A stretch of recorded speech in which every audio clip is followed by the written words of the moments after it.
our meeting today because I called it, and we're working under emergency advertising and promotion meeting agenda. And the first thing on the agenda, we need to look at this. We have a quorum. We have 4 people here. Those missing are Joyce Dennington, Kinsey Magason, and Wayne Smith. But we need to look at the agenda of the items that we have added. I looked at the statutes and how we do that. I think we're following them correctly. And I need a motion to adopt this agenda that we're going to look at today. A motion? Second. Second? Okay. All those in favor of adopting this agenda for this afternoon's AFP meeting, please say aye. Aye. Okay, that passes. The next thing on the agenda is I have a motion that I'm going to recommend Claude Moore be reappointed to the AMP Commission, Texarkana, Arkansas AMP Commission for a term of 4 years. Will go to April of 2018. It will be chairing the Texarkana, Arkansas AMP Commission. This is the way the statutes read. We have a chair elected by the vote of the AMP Commission. We have a quorum, and that's what we're going to do. I've got a motion, and I need a second. Second. Okay. Second. All those in favor, please say aye. Aye. Okay. Now, I think, Londell, you have... Yes, I'd like to recommend that Mr. Moore, the City Board of Directors for reappointment to the AMP Commission. Y'all understand? Mm-hmm. I'm sorry. I said I'm recommending. No, I'm sorry, Mr. Londell, I think I did that. All right. Okay. I'm sorry. I stopped on your eye. I'm so sorry. Okay. I'm going to turn this over to Claude right now, and as the chair of the Texarkana, Arkansas AMP Commission, and we are going to go into executive session. No, Is that before right? you do that, I'm requesting that the Robert's Rules of Order be adopted at this meeting, or AMP meeting, just like it is the state. I'm offering it as a motion that we adopt Robert's Rules of Order to be governed by. I second that. I agree. All those in favor? Aye. Okay, so we have made 3 motions. We have made a motion that we have a new chairman, Claude Moore. It's passed 4-0. We've made a motion that Claude is reappointed to the Texarkana, Arkansas AMP Commission. The vote was 4-0.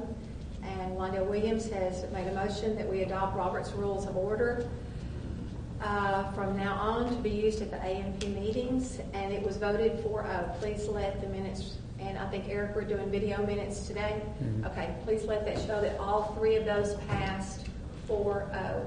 Okay, we're going to go into executive session, if y'all don't mind. Hopefully it's going to be very quick. Because I have not had any... That's just part of the reason today. Before you take the vote, and I'm assuming you're going to take a vote on something, and I don't know what it is, but I'm looking at this agenda right now, and it's very concerning to me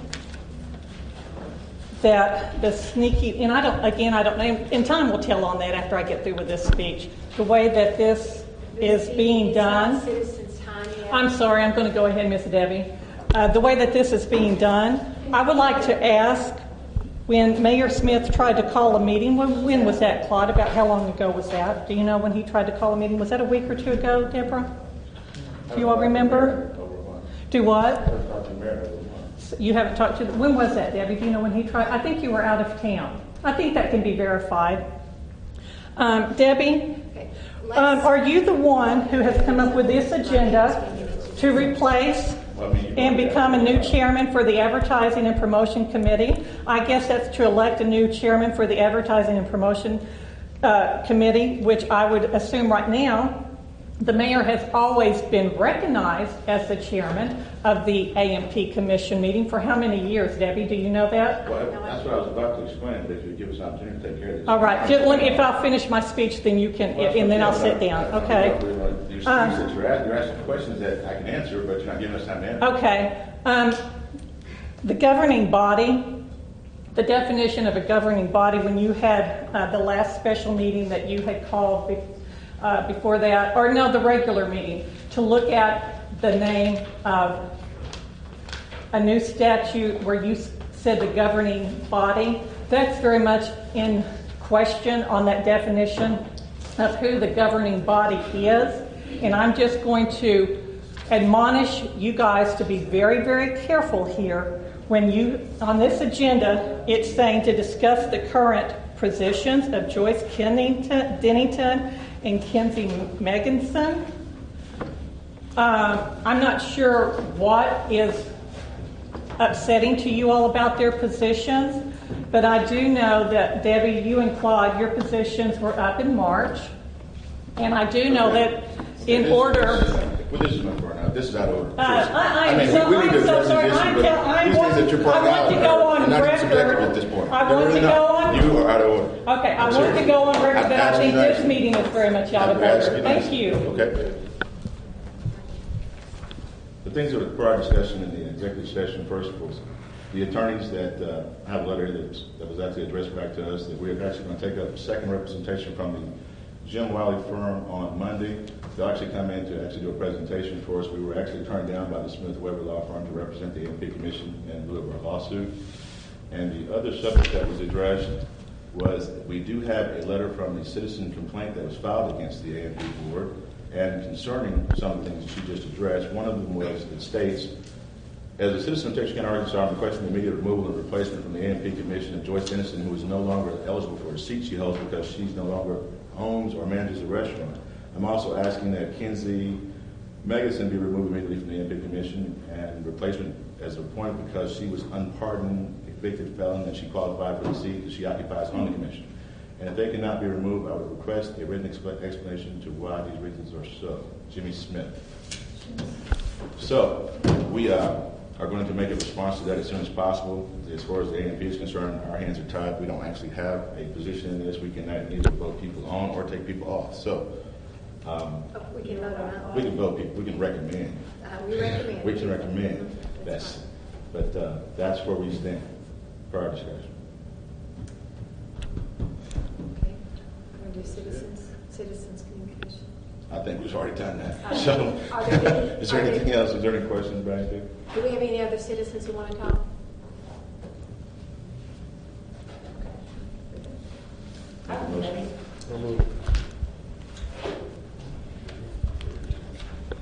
As y'all know, I am a big proponent for incentives for the water park in 4 states. I believe that's the only way that we're going to create a tourist industry, and it can be an industry and it can make money.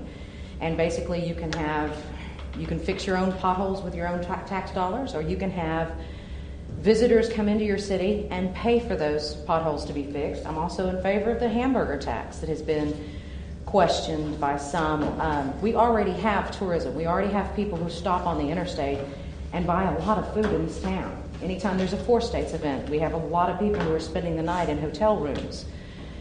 Anytime I'm downtown, I see people all the way at the courthouse that are not locals that are taking pictures. And I played a game growing up in Hot Springs with my parents of find the license plates. And it was something that was so ingrained in me that I noticed these things. And I'm amazed at how many out of town, out of state, not Arkansas or Texas people I find parked at the federal building. And I just wanted to let y'all know that I really very much appreciate everything that y'all are doing. And I understand, I have a question for y'all, especially pertaining to Kenzie Megginson. Who put her on the committee? Who brought her name in? I'll answer that. Best I know.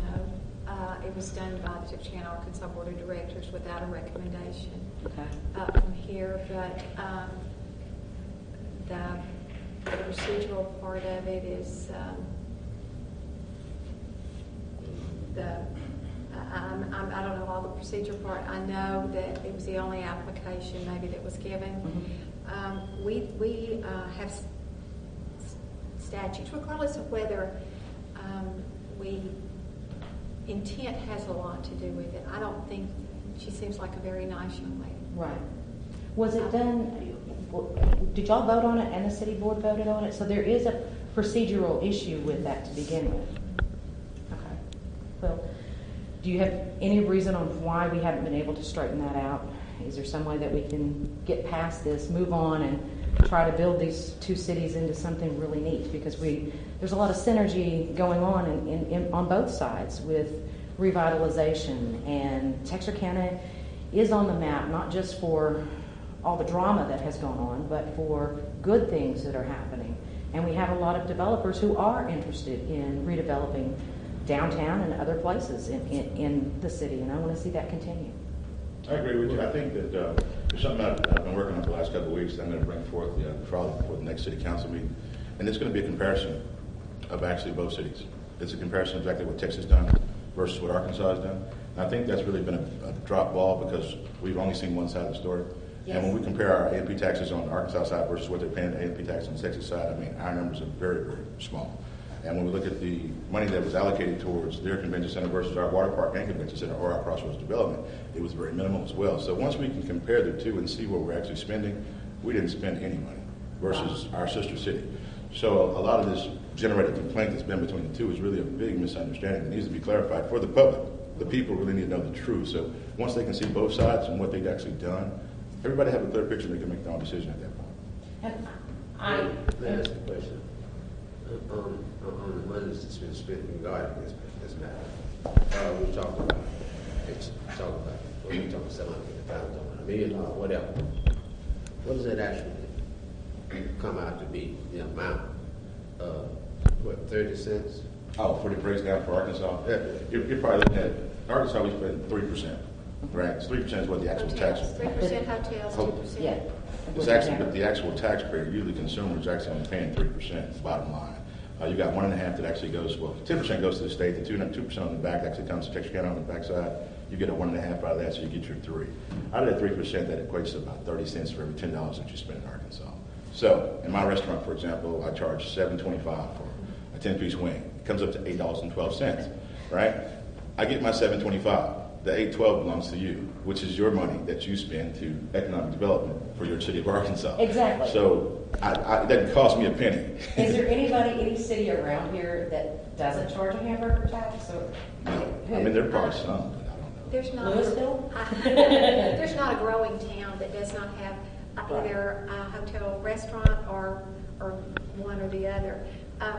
Mainly because the general revenues that come into the city are tied very tightly to certain parts of the budget. So if you take into consideration things that have to be budgeted, things that whether it's public safety or it's this city hall that we're in, it's the employees at city hall, it's the availability of monies is limited. Mm-hmm. So after you get all of the money and use it that comes in for the city, there's very little left to develop anything. And A&P is the cream of the crop it's a consumption tax. If you consume, you pay. It's not a forced tax. It's not a forced tax. You can choose to go eat at home or eat somewhere in Louisville. 3% is your hotel tax, which is most of the time, unless we're living here and going to a hotel and paying for a room, we're not paying that. That is the cleanest tax. We don't pay for their schools. We don't pay utilities. Hopefully we don't even have police service or fire service. The other thing is we're sitting on a gold mine in Texarkana.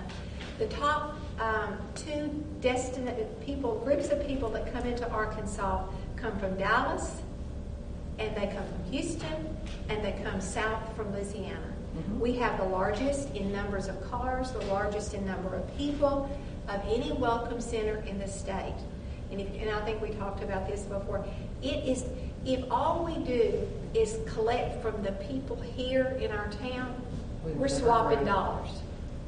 It's when you bring in big groups, when you put 600 people in hotel rooms, the way it helps the city is they go to Walmart, they go to Albertsons, they buy gas, they may end up going through the antique car museum, they may be at an event at the Four States Fairgrounds. So that's money then that comes into the general revenues of the city that actually puts paved streets, and pays employees and pays policemen and pays firemen. And that's the gist of the hamburger tax that we call it, that we don't realize how important it is. And the late Earl Jones Sr. and on Bill Jones and Mr. Earl Jones Jr. for years spent time as our representative, Arkansas State representative in Little Rock, fighting for this A&P tax that would benefit Texarkana, Arkansas citizens. That they never speak about it, but those are facts. That's how I got started. And of course, even now, at one time, there were some who had places that sold hamburgers and stuff like that, not so far from here. You understand? And these people has always detested having this hamburger tax. And even now, there are things being said trying to get rid of it. Well, you get rid of it, then that's all right. Go on and cut out the Ford State Fair. Go on and cut out the museum. Cut the Perot Theater. Cut out track. Cut out The parks. Parks. That's what's going to happen. Mm-hmm. And the only thing that really bothers me is the fact that here is some Texas people of color living in Texas, comes to Texarkana, Arkansas side, and going to invest millions of dollars for Texarkana, Arkansas. And for years and years, I don't know where these people were. At Crossroads, nothing was out there but skunks, snakes, bears, you name it, for years and years and years. And even far back as Nicholson, far back as Mr. Shipp. Said, look, man, we got to do something. We don't have anything on Texarkana, Arkansas. We've got to have some retail development. We've got to have some industrial development. And my God, wait a few days before that park out there opens up, and you come out there and you find out it's packed. And guess what? A lot of our young folk, and I'm not talking about a whole bunch of black children. I'm talking about young, industrial, white children that's got positions out there, got jobs out there. And some people make the statement, well, so what? It's a low paying, it's a minimum wage. Let me tell you something. I'm from the old school. My mom and dad always told me, any job that's paying any money is better than no job and ain't getting paid nothing. And so, and I talked to a lot of those youngsters that be working out there, even around that pool, and I asked them, I said, are you happy about having a job? Yes, we are, because it helps our parents defray expenses from our college. Where do you go to school? I go to Texas A&M. I go to